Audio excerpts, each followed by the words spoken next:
guys, it's Kamryn Kash with 2Ks. You're up and coming indie star. Welcome to the Fans View podcast.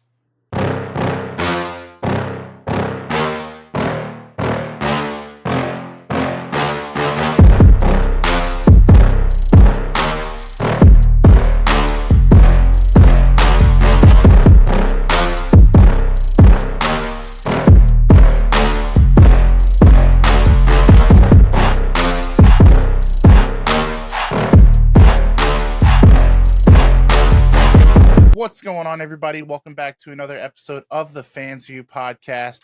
You know, we have legends and breakout stars on this show all the time. My guest today is someone I've been excited to talk to for quite a while. She's a Nightmare Factory graduate. She's a rising name on the independent scene, and she's proving with every match that she belongs in the spot she's in, if not above and beyond. Please welcome to the show today, Miss Kamryn Kash. Kamryn, how are you doing? I'm good. How are you? Thank you for having me on today. I am so good. We always have to have a Nightmare Factory alum on the show every chance we get. Yeah. We're just going to jump right into it. Where did you grow up, and what kind of kid were you growing up before you got involved in this crazy business?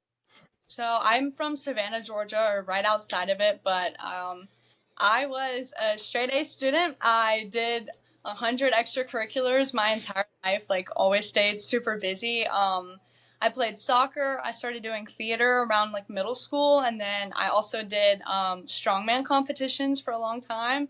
So Wow. pretty much anything I could get my hands on, I did, and I did, to the max that I could. But yeah, that was kind of my childhood, just all over the place. But I love that. So you had an athletic background.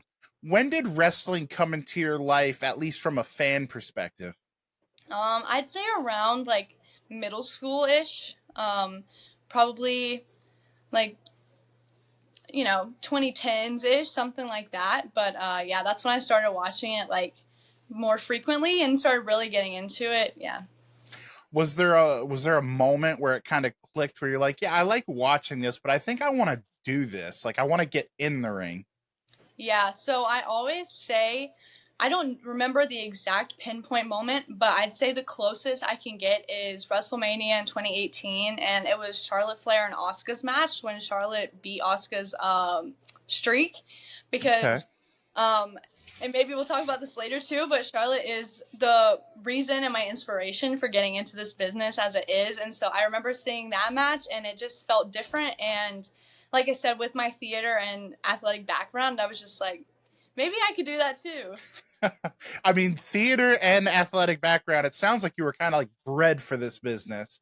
But yeah, let's expand on that a little bit now, because that was my next question is, was there somebody that you looked up to that you wanted to maybe model yourself after, both in and out of the ring? It sounds like Charlotte might fill that void for you. Yeah, for sure. She was definitely like, I would say the main one. Of course, like Bailey and the rest of them too. She was also a big inspiration for me, but I'd say Charlotte is the one who I definitely modeled myself after the most, just like the poise that she carries herself with, and just her demeanor and her overall wrestling style. Like, to me, she's just undeniable, and so that's always what I wanted to be too. I love that. So obviously you being a Savannah girl, which I respect. I live in Hampton, so we're not far apart. For those that may not understand the geography, Savannah to Atlanta is quite a haul. How did you find yourself at the Nightmare Factory? After I graduated high school, I had made the decision to not go to school, not to go to college, which was actually like a pretty big decision for me. And I was just looking around and, working, normal after high school things, but I knew that's what I wanted to do. And so I just kind of did my research and used the resources I had around me for the people who knew a little bit more than I did. And the Nightmare Factory just seemed like the best choice for starting out completely and wanting to actually like progress and stuff like that as best as I could. Absolutely. So you trained at the Nightmare Factory, which for people that don't know is Cody's school. It's the namesake, obviously. respected trainers there. QT, I know. I'm blanking on who the other trainers are. We're obviously going to get to them. But it's one of the most respected schools, not only in the Southeast, but the country. I mean, they're churning out talent down there like it's no tomorrow. Can you walk me through those early days of how a sweet girl like yourself, steps into the Nightmare Factory?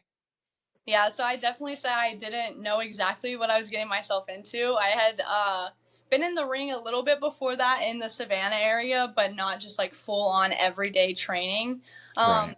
I will say they don't, just it's not completely throw you in the deep end. They kind of ease you into it at first as much as you can with this business. But yeah, I was in pain a lot, very, very sore for a long time. I'd come home and just like have to sleep all the time. But you start to get adapted to it, and you realize it's kind of a sink or swim thing with, are you going to stick it out? Are you dedicated? Because it is hard, it's only 3 months, but some people, they realize that maybe this is just a hobby for me. But I think I realized, like, even in those early days, the bruises and stuff like that, I was like, no, it just kind of solidified it more for me that that's what I wanted to do.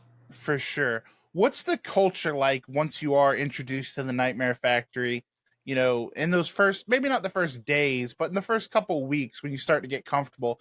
Can you talk a little bit about the culture of the school itself? So it definitely within your camp becomes like a little family in your own little world, because you're with each other every day, stuff like that. Several hours, you're seeing each other fail and succeed, trying to lift each other up, stuff like that. We travel to shows together. We do setups, stuff like that around, just to kind of get into every aspect of the business. Right. And then once you graduate from the camp, you do what we call like our night class or a more advanced training, stuff like that. And so obviously we're not wrestling on the indie shows like when we're still training, stuff like that. But it's definitely cool to see. It's like we have our own little mentors for a little while, and you get to see like where you want to go with it, stuff like that. But yeah, for sure, your camp is like your own little family, and then we go our separate ways, or some of us stay, stuff like that. But yeah. I gotcha. And to kind of round out the nightmare talk, what surprised you the most when you got there? Oh man. I think I'd say how much you actually get out of the camp and the whole experience itself. Um, we got to go to different shows when they were in town, and then obviously we met awesome people. Cody was one of our coaches, so, but that's kind of like what's expected. But I guess like the bigger names that they might bring in or that you might run into, stuff like that, you definitely get your money's worth. I would say that. They go over all aspects of the business. So we have promo days, and then we just have like film study, stuff like that. So it's not just wrestling. They emphasize the whole aspect of the industry, which I think is really important. Right. And obviously when people think about the Nightmare Factory, they immediately go to Cody Rhodes, they go to QT. Everyone always talks about, when I talk to you guys that are on the indie circuit now, it's like that one drill, that one conditioning test, that one coach that just cooks you. What was the toughest part for you in that camp and in your training at the Nightmare Factory? And who do we want to blame for that? Which coach do we want to put the blame on? I'd say Billy Gunn for sure. That's a good one. Yeah, we have a literal dubbed Billy Gunn drill.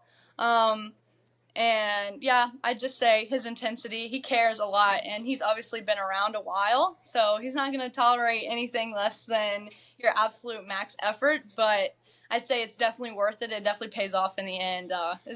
You learn to appreciate it after a while, but it takes a second. And I'm glad you said that, because on the flip side of getting cooked and getting your butt kicked, what's one thing that you learned at the Nightmare Factory that you still carry with you into every match today, wherever it might be that you wrestle? Yeah, definitely like max effort. We just putting all that you can into every kick out, into every spot, stuff like that. Like you can't get through it just by going through the motions. Like that's not going to cut it. The wrestling isn't honestly, they teach that the wrestling is half of it. Right. Your work, your interactions with the crowd, just being able to read the crowd, and your chemistry with your opponent, stuff like that. Like that's what's going to take you to the next level. And I think that that's something that's really stuck with me, and I try to emphasize. I like that answer. You're Hey, you. building. Yeah, watching this right now. I see you. If you're enjoying what you're watching, I've got one quick favor to ask, and it only takes a second, costs you nothing, and makes a huge difference. If you could go ahead and hit that like button, maybe drop a comment. If you haven't already, make sure you're subscribed. Doesn't seem like much, but for small creators, it's everything. So let's help more people find this channel and keep the content coming. And honestly, I'm pretty sure the podcast will be really grateful. So if you're having fun, you like what you see, make it official, click those buttons, and the Fans View podcast, we'll see you next time. You're building a very strong reputation already on the indie circuit. Places like One Fall Wrestling, APW, and now you're expanding even more. What's been the biggest challenge for you of kind of finding your identity out there once you're out of the training? Obviously you're still training 24/7, but once you're out there on your own, how hard has it been to kind of find yourself out there? I definitely say harder than I anticipated at first. It's all on you. And while that was like, people did say that, I guess you don't really realize like the extent to what it is.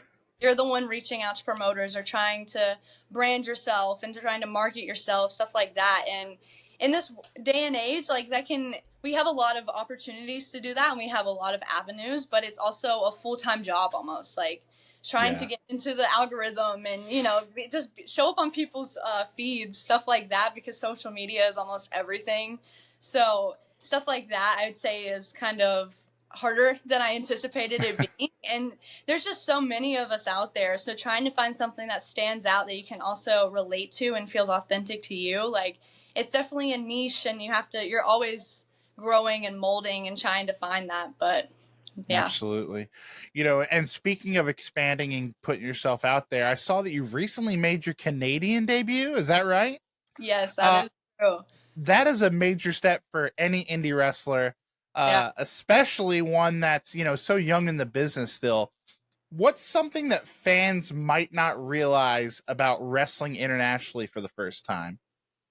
um for me, I had a great experience, so no complaints on my part. It was definitely, kind of nerve wracking stepping into a whole new audience of people, a whole new like fan base, stuff like that. But I guess also like styles kind of change. There's different fan Right. bases all around the world, and even locally within the U.S. You have to be able to read the audience. But I'd say like internationally too, sometimes they just expect different things, and you have to be able to adapt to that. So I'd say that was like one of the challenges I faced, and something that you had to take into consideration. Like what are they going to respond to compared to what they might in Athens, Georgia? Right, right. Did it make you hungry for more international work? Or were you like, okay, I survived at customs, I'm good for a little while? Oh no, I'm ready to get back out there. I'm trying to go ahead and book more, but customs is definitely a step.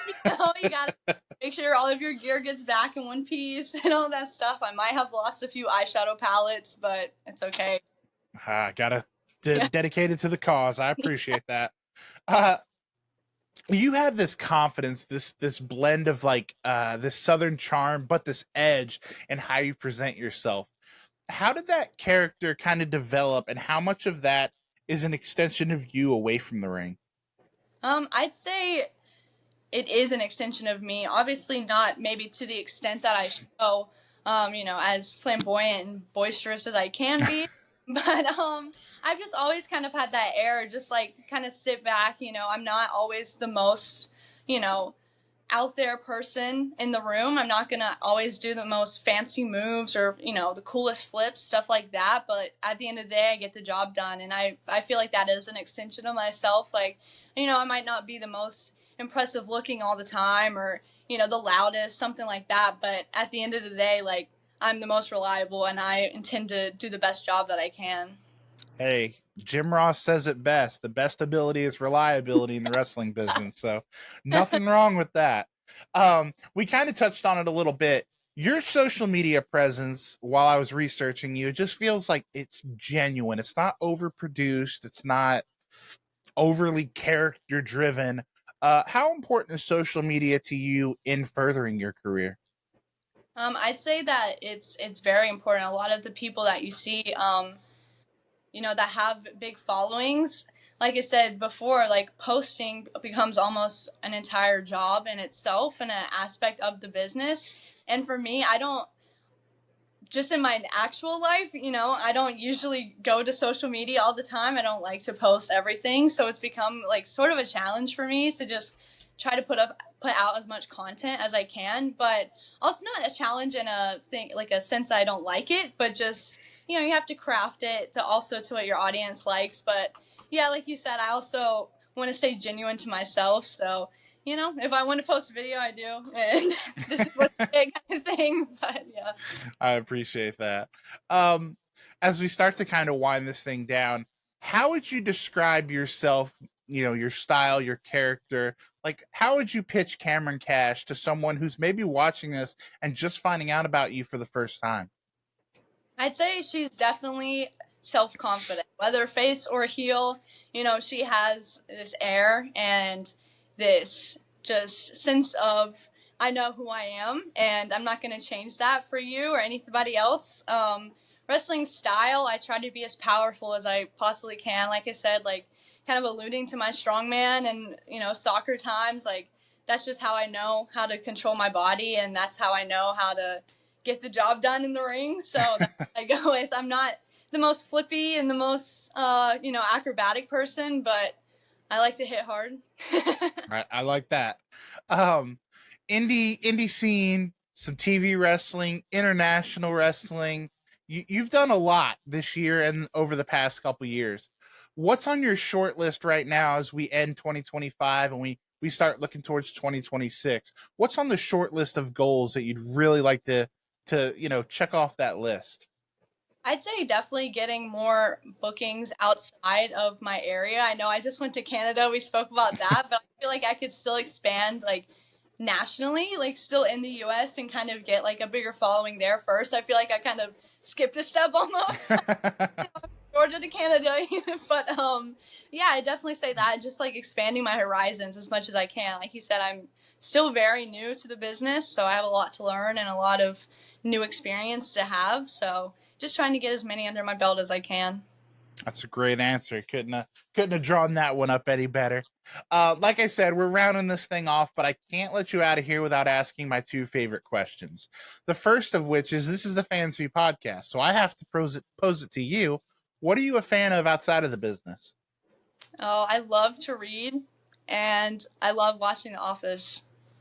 Preach, sister. All right. I got a new favorite independent wrestler. Okay. Not do we have hobbies, but those are my go-tos. Those are the best ones I could think of. I'm not so much on the reading, but I'm here for The Office. Do we have a favorite episode? Oh man, it's got to be Dinner Party. Fair enough. And last but not least, this is my favorite question to ask. And feel free to go as deep or as not deep as you'd like to. But you're obviously a young woman. You're very young in the business as well. At this stage of not just your career, but of your life, how do you define success? That's a deep question. I don't know. I think it's hard because, you have like out of the industry success, having a family, spending time with friends, and just like appreciating the moment, just trying to, Atlanta is still kind of new to me. So just trying to explore and get the most out of it as I can. With wrestling, I'd say just doing as much as I can, not necessarily obviously winning belts and getting the followers and being at the top of any of the companies that come to mind, but just I want to go everywhere, try Japan, as many companies as I can, stuff like that, and just reach as many people as I can. So I guess that's how I would define success within wrestling. I love it. This has been so much fun, Kamryn. Hopefully this is the first of many appearances on the show. Let people know, for those that are watching or listening, and promoters maybe, where can people get a hold of you on social media and beyond? So TikTok and Instagram are the same. It's at REIS_wrestles or Kamryn Kash with 2 Ks. Those would be the biggest places to find me. And then for bookings, I'm always open to try new places, and my DMs are open. I love it. Guys, make sure you go support her. If you're at a show in the Southeast or Canada or wherever she pops up, make sure to go show her some love, throw her a follow. Those are always free, and I'm sure she would appreciate it. You know, we appreciate you at the Fans View podcast. Make sure you do all the things, the like, subscribe, the comment. Everybody knows the deal at this point. It's 2025. But most importantly, guys, don't forget to call your mom. If you haven't liked or subscribed, You're going to be joking me.